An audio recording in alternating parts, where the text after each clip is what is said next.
Let's head back to the phones where Ray has been waiting in Umatilla talking about his truck. Go ahead, Ray.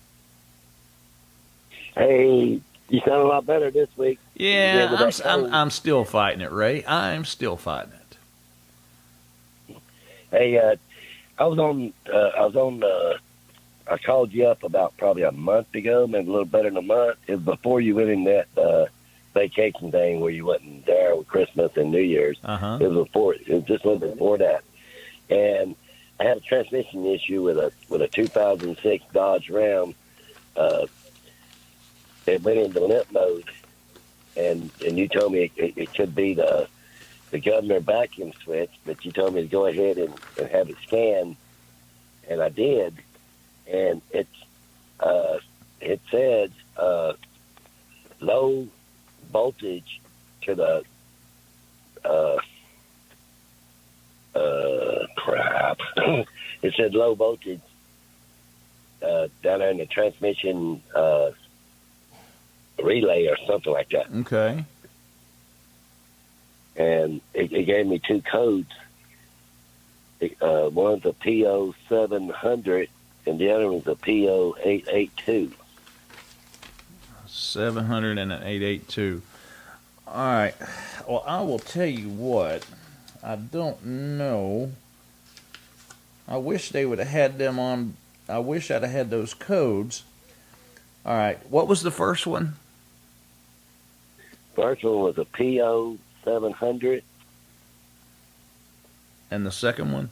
And the second one was a PO882. That governor vacuum switch would cause it to say low voltage. And it's got I put a brand spanking new battery in it. And everything, so... Well, listen. Let me tell you, Ray. It's all electronic and voltage issues with those codes. It could be the transmission control module. The first thing that I would probably check is where the wiring harness actually goes and plugs into the transmission itself. I would pull that connector apart and see if it is soaked with fluid. A lot of times what will happen is those connectors will allow fluid out of the transmission into the connector part of the wiring harness where it plugs in. And if that thing gets soaked and saturated with transmission fluid, it will cause you to have some issues, just exactly like you've got codes for. I would look there first. That's a common thing that we run into because those connectors are made out of plastic. Even the one that goes in through the transmission.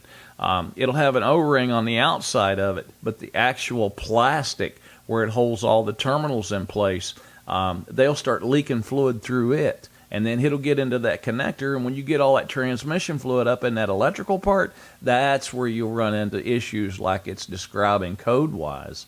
But let's pull that connector off of the transmission. Let's take a look at that. And in the meantime, if you see something with that, what will have to happen is you'll have to have an internal wiring harness put into the transmission itself if it's soaked with fluid. That's a very common thing. As a matter of fact, that's the first thing we would check on that particular truck.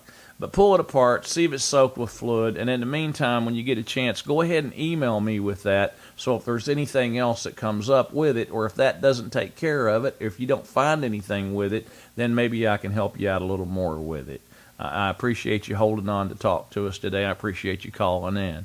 Have a good weekend.